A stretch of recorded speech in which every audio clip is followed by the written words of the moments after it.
Muito bem, já voltamos aqui para mais um bloco do nosso SBT Comunidade e ao lado, da Gisela Simona, que é superintendente do PROCON no estado de Mato Grosso. Gisela, obrigado por aceitar o convite. A gente tem feito aí o convite aos nossos entrevistados e todos têm aceito aí. A gente fica muito satisfeito que é para poder contemplar os nossos telespectadores. Esse é o principal objetivo. E quando fala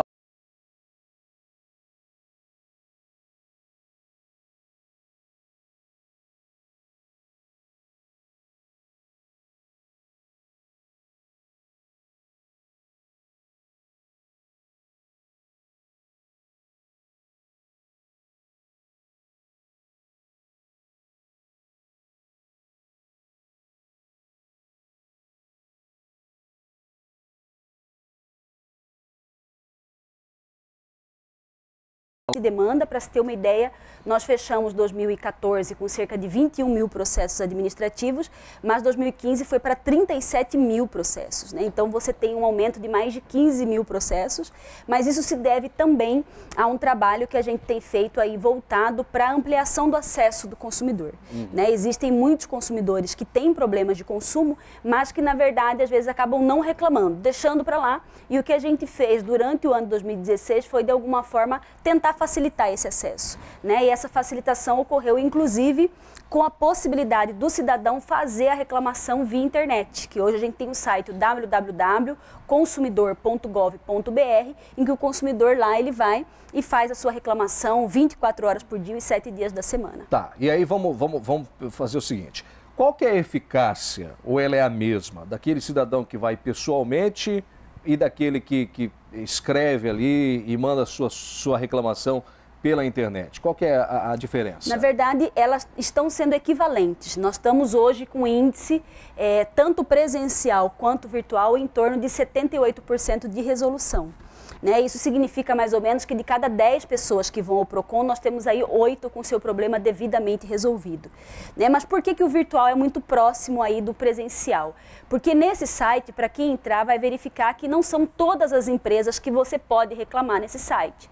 Existem empresas que, na verdade, assinaram um termo de compromisso para aderirem a essa ferramenta, o que por si só já demonstra uma boa-fé, uma vontade de solucionar o litígio, E então por isso elas estão ali. Então elas podem inclusive ser excluídas dessa ferramenta caso se verifique que elas não estão dando resposta ao consumidor ou respostas que sejam insatisfatórias, porque ali quem avalia é o próprio consumidor, E esse ano de 2016 a gente começa aí pelo menos com um compromisso ainda informal, mas por exemplo de incluir a Energisa, que é a mais reclamada no ano de 2015 junto ao PROCON Mato Grosso, e você tem aí muitas vezes uma dificuldade do cidadão de acesso, Ora porque nós tivemos nesse ano, por exemplo, aqui na capital, nós tivemos o fechamento da agência da Grande Cristo Rei, Nós tivemos quase que uma ameaça de fechamento da agência presencial aqui da Bonada da Serra, Então situações aí que levaram o consumidor a situações bastante complicadas de dificuldade de acesso,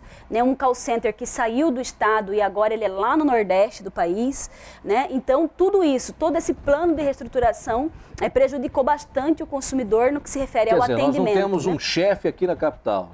A central mesmo é lá no Nordeste, é isso? Não, existe o chefe aqui, mas não existe esse atendimento que era aqui, que você ligava e falava com alguém que era do próprio estado, não existe. Tanto que nós tivemos situações em 2015 que você ligava no call center e tinha um problema de fuso horário, porque o call center de lá ele estava no Nordeste, uma hora a mais. Então, só um exemplo, você tem uma situação da religação de urgência que o pedido você faz até às 18 horas. Então, o cidadão que ligava às 18 horas daqui, de Mato Grosso, era 7 lá, eles falaram, não, isso nós não recebemos mais hoje, porque não tem. Então, isso é muito ruim, ainda existe aí toda uma avaliação com relação a essa situação do call center está fora, Não há uma obrigação de ser aqui. O que existe a obrigação é de atender de forma que resolvam os problemas daqui, Mas na medida que a gente tem reclamações quanto ao call center, então aí cabe tanto ao PROCON, ao Ministério Público, a requerer que esse call center volta para Mato Grosso. Mas o atendimento por parte da empresa é o maior motivo das reclamações ou não?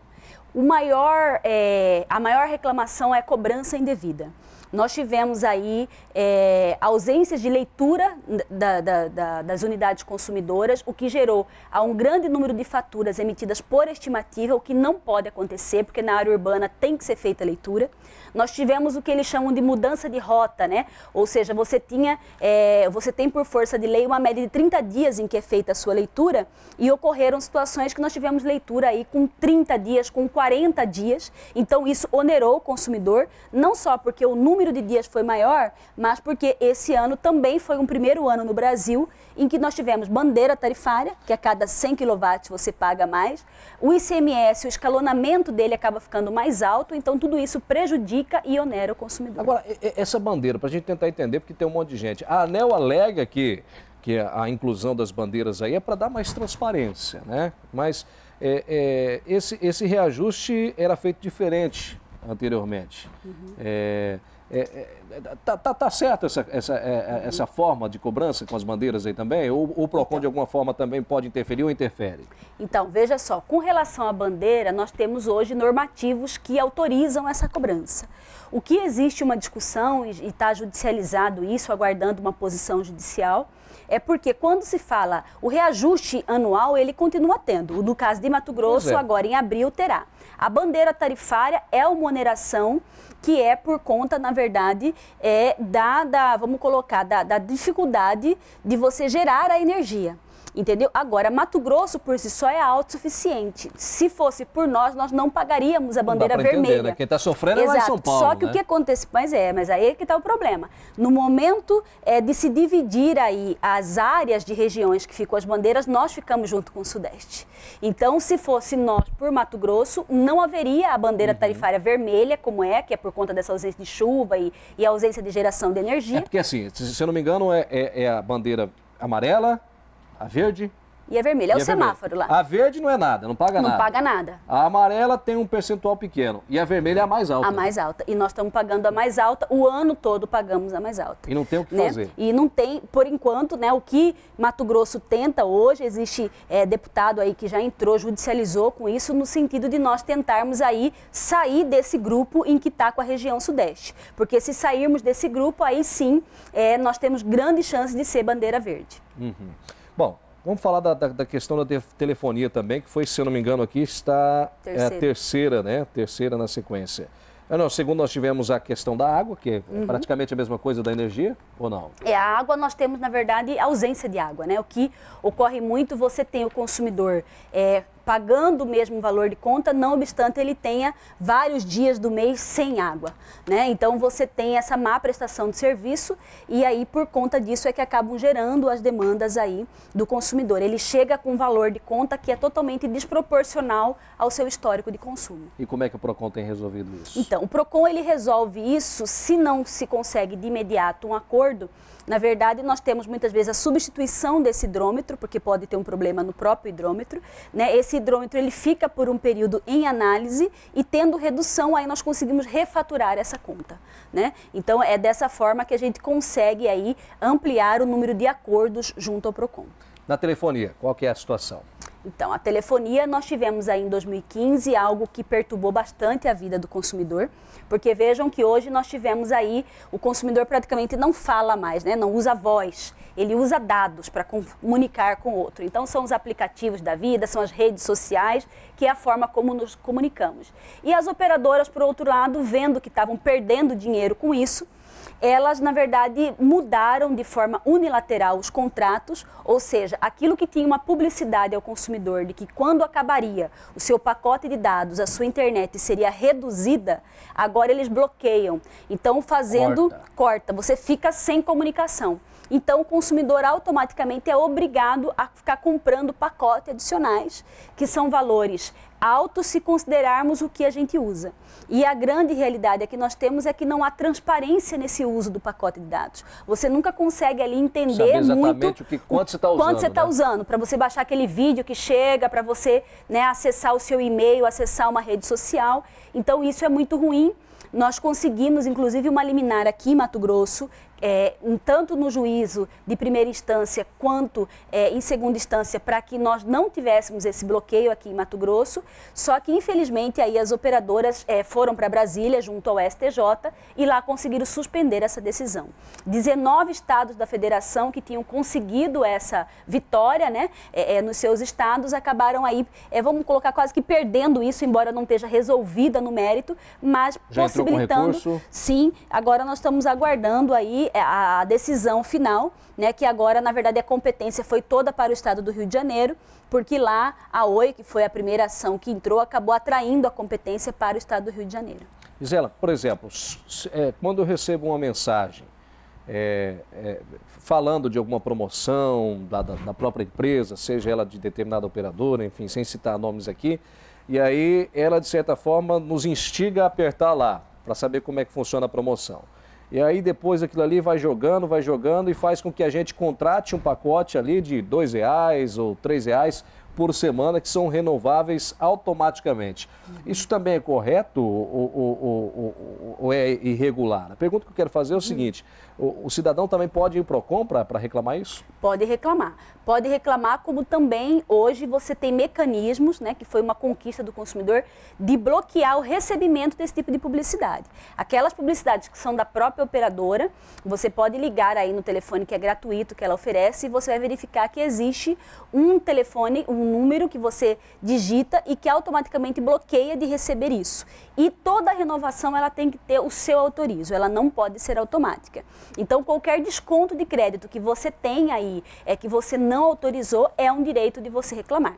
E aí é importante registrar que todas as operadoras de telecomunicações, elas estão aí no consumidor.gov, ou seja, você pode reclamar aí pela internet, de casa, do seu trabalho, a qualquer momento você pode fazer essa reclamação. E o prazo máximo que elas têm para dar a resposta é de 10 dias, inclusive contando feriados e finais de semana.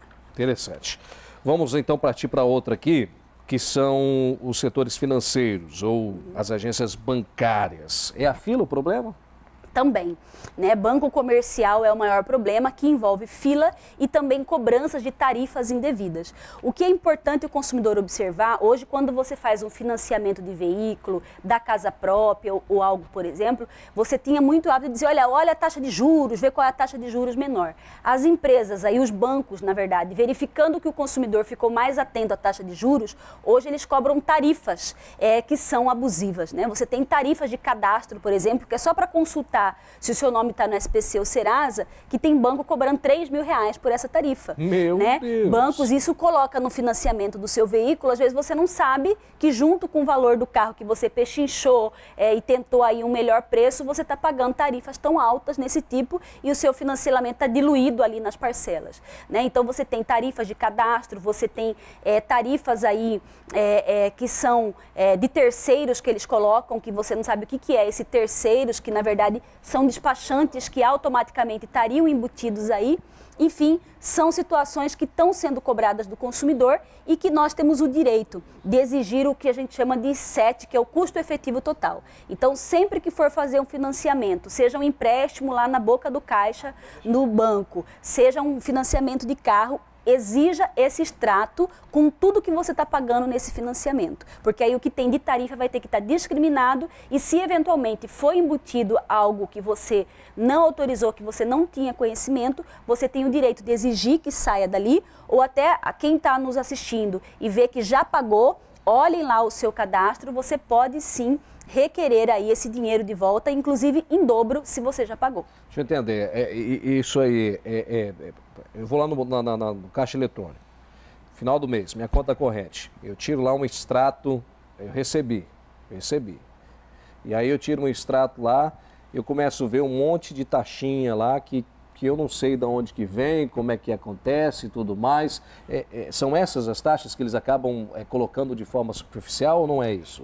Não, isso é o da conta corrente, você está dizendo. A conta corrente nós temos uma que é por mês, né, que é a tarifa mensal ali que você paga. Mas o que eu estou dizendo é de um financiamento mesmo. Financiamento. Né? Você tem ali, por exemplo, se você já é cliente do banco que você está financiando, primeiro que ele não pode cobrar uma taxa de cadastro de você, né? Porque ele já tem o seu cadastro, então ele não está fazendo um novo cadastro. cadastro. Agora, se é um banco novo, pode cobrar a tarifa de cadastro? Pode. Porém, o que hoje já tem decisões judiciais sentido, essa taxa pode ser abusiva. Porque é isso, uma consulta do seu nome no SPC, no Serasa, entendeu? É algo que não pode custar aí, né? Hoje a média do mercado é em torno de R$300, e que não é barato isso, entendeu? Mas é isso, o que eu te disse, nós temos banco cobrando 300, alguns 500, 800 e até R$3.000 a gente tem bancos cobrando. Abusivo. Então, se isso acontecer, vai ao PROCON. Vai ao PROCON. Exatamente. Sempre o que a gente orienta, converse primeiro com o banco para ver se ele exclui e se não excluir, o PROCON é o órgão que você pode reclamar. Emendando, vamos falar agora de empresas de uma maneira geral. Quando você compra um produto numa loja, e isso tem acontecido demais ultimamente, quando está lá, discriminado, o valor vale R$1.000, está na promoção em 10 vezes sem juros e tal, você vai e compra o produto. E eu não sei se o vendedor ele ganha em cima, ou se ele é orientado. Quando você vai para finalizar o produto, ele tenta te empurrar ali uma garantia.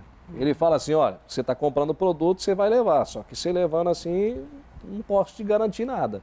Agora, se você pagar uma taxinha aqui que é de 100 a mais, além do valor do produto e tal, aí nós podemos garantir para você mais 2 anos e tal. Uhum. E aí, o que fazer nesse caso? Eu compro produto novo, eu não tenho garantia já? Eu tenho que comprar a garantia? Isso pode? Não, veja só, é importante a pergunta pelo seguinte, o consumidor tem que saber primeiro de que todo produto tem garantia. Tá? Todo produto, ainda que o fornecedor fala não tem garantia, na verdade a lei estabelece uma garantia. Só que essa garantia ela é de 90 dias para os chamados produtos duráveis, né? Isso vai desde um aparelho celular, uma TV, uma geladeira, que é aquilo que a lei te dá, né? Agora você tem a chamada garantia contratual, que de regra é aquela que o fabricante concede. Então, você tem aí aquela 1 ano, que é muito comum falar, a geladeira tem 1 ano de garantia, o celular tem 1 ano. Essa é uma garantia contratual. E surgiu há alguns anos o que a gente chama de garantia estendida. A garantia estendida é um seguro, tá? A natureza jurídica que a gente tem dela é de um seguro. Então, assim como você compra um carro e você tem a opção de sair da concessionária com seguro ou não, a garantia estendida é a mesma coisa. Então, quando você compra um produto, você querendo a garantia estendida é uma opção do consumidor, ela nunca pode ser uma imposição, não pode haver um condicionamento de desconto somente se você comprar a garantia, isso é ilegal, né? E vejam que você sempre tem garantia. E tem que verificar o que cobra essa garantia, porque veja bem que nós temos situações de garantia estendida que o consumidor só vai saber que ela não cobre quando dá o problema. Porque aí você tem algumas garantias, por exemplo, que não garantem a substituição do produto ou o dinheiro de volta. Então, só garante conserto. Então, vejam que você tem situações que o consumidor fica bastante frustrado, porque se não tem conserto, você perde o produto. Então, aí fala, por que eu paguei uma garantia estendida? Uhum. Né? Então, primeiro, saber que é uma opção e segundo, que você tem que exigir o contrato para saber se vale a pena essa garantia, senão ela é só uma enganação. Saber quais são as cláusulas que estão ali, né? Exatamente, Cláudio. Planos de saúde eu vi também que é outra situação que faz parte, né, da lista aí de reclamações. E eu gostaria de saber também, muita gente que acredita no plano de saúde, saber quais são os tipos de reclamações mais existentes. Certo. A principal demanda de plano de saúde é negativa de cobertura. Ou seja, você quer realizar um determinado procedimento e ele é negado. E aí é importante aqui o seu programa, que tem um acesso muito bom da população, porque agora, no dia 2 de janeiro, passou a vigorar um novo rol de procedimentos que devem ser cobertos aí pelas operadoras de plano de saúde. Você tinha, por exemplo, uma limitação de 20 consultas, de 24 consultas com fonoaudiólogo, agora são 48, né? Você tinha um número menor com nutricionista, agora aumentou, enfim, várias situações. Mas o que aqui, falando dos problemas? O consumidor tem que saber que numa situação de você precisar de um exame, de um tipo de consulta, de um tipo de cirurgia e for negada, é um direito do consumidor exigir uma declaração por escrito da operadora de plano de saúde sobre o motivo da negativa. E essa operadora ela tem um prazo de 48 horas para entregar o motivo da negativa.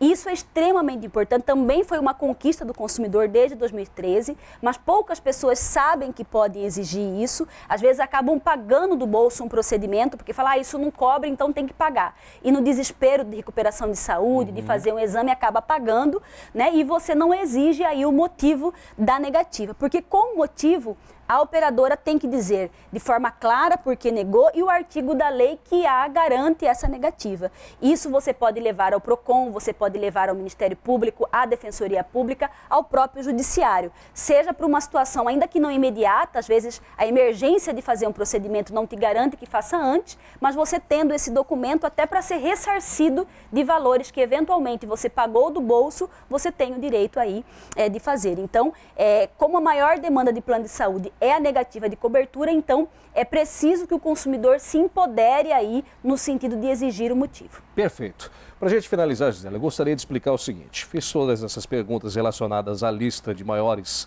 né, reclamações aqui. Eu imagino que muita gente sofra por falta de informação ou por imaginar, isso não vai resolver. E ele não tem a mínima, não tem a mínima questão de falar, não, eu vou lá para pelo menos tentar. Né? Mas talvez as pessoas tenham uma imagem, talvez não, muita gente tem uma imagem errada do PROCON. O nome já diz, PROCON, proteção do consumidor. Né? E uns imaginam que o PROCON seja como a justiça, vai entrar com ação e vai resolver. Eu queria que a gente pudesse, com palavras simples aqui, explicar como é que funciona. Eu cheguei lá com uma reclamação, a partir dali, como é que a minha reclamação ela vai proceder com ela e vai resolver ela? Certo. O PROCON ele tem basicamente 3 formas de tentar resolver o problema do consumidor. A primeira delas é o que a gente chama de atendimento preliminar, ou seja, ele chega ao PROCON. Se o PROCON tem um contato direto com o jurídico dessa empresa, o PROCON liga na hora, isso fica documentado, sim, você tem uma ficha de atendimento e você já tenta de imediato resolver o problema. Seja, às vezes, uma fatura, uma exclusão de uma tarifa que veio errado, uma situação de uma conta que chegou muito alta, você não concorda, o PROCON consegue ali refaturar por um valor menor. Então, isso é o que a gente faz de imediato, quando você tem um contato com esse fornecedor. Quando não tem, nós enviamos isso por carta, que é a carta CIP, que nós chamamos, que ainda não é o processo administrativo. Uma espécie de notificação. Exatamente. Nós notificamos essa empresa para em 15 dias elas apresentar uma proposta para o consumidor. Nós temos aí nesse campo, entre atendimento preliminar e a CIP, nós resolvemos 70% da nossa demanda dentro dessa fase. Né? Não conseguindo, ou se tratando de uma demanda mais complexa, aí o PROCON ele agenda uma audiência, né? Que é a audiência de conciliação. Ali vai ter um técnico do PROCON, que é um servidor concursado, é um conciliador de defesa do consumidor, que é um advogado e que vai ser o mediador ali entre consumidor e fornecedor. Tentativa, né? de um acordo amigável. Amigável, exatamente. Quando esse acordo não acontece, e aí é importante esclarecer, o PROCON, dependendo, se ele não tem todas as provas ali documentais, porque o PROCON, por não ser o judiciário, obviamente, nós não temos ali como ouvir testemunhas, fazer algumas provas que não estão devidamente já feitas ali com documentos, com nota fiscal, com ordem de serviço. Então, nesse caso, não conseguindo o acordo, o PROCON ele acaba aplicando uma multa junto à empresa, né, que na verdade ela não vai para o consumidor, essa multa ela vai para um fundo estadual. Né? Então muitas vezes você tem uma frustração do consumidor nesse momento, quando você não tem esse acordo, né, e quando você não tem esses documentos, você não tem como determinar que se faça. Né? E aí o consumidor acaba tendo que ir ao judiciário. Agora, por força disso, o PROCON fez uma parceria, um termo de acordo com o Tribunal de Justiça de Mato Grosso e nós temos dentro da sede do PROCON um juizado especial. Por quê? Porque, na verdade, quando você já tem toda essa fase de coleta de provas, de análise de documentos, né, você tem como ir ao judiciário, já aproveitando essa fase do PROCON, né, para a fase judicial. Então, isso, de alguma forma, economiza tempo, né, ao consumidor. Então, é a tentativa que o PROCON fez aí de tentar minimizar aí esse transtorno do consumidor, né, e que, regra geral, o que a gente tem percebido, os juízes têm acatado até. Quando ele passa pelo PROCON, ele tentou um acordo e vai para o judiciário, mais força no sentido de até ter uma indenização pelos danos do tempo que ele está ali aguardando uma solução para o problema. PROCON aqui na capital, como as pessoas têm acesso e mais uma vez o endereço para a gente encerrar. E obrigado, já te agradecendo aí pela presença. Imagina, nós que agradecemos, né, o PROCON aqui na sede, aqui na capital, nós estamos ali na Avenida do CPA, bem ao lado da Polícia Federal, né, próximo ao viaduto. Atendemos também no posto do Ganha Tempo e temos também um posto lá na Assembleia Legislativa. Além do site, que já foi dito aqui, o www.consumidor.gov.br, né, e o telefone de contato do PROCON é o 151, que ele sempre vai estar caindo aí no PROCON mais próximo aí da sua residência, já que nós temos aí 45 unidades em todo o estado de Mato Grosso. Obrigado. Ok.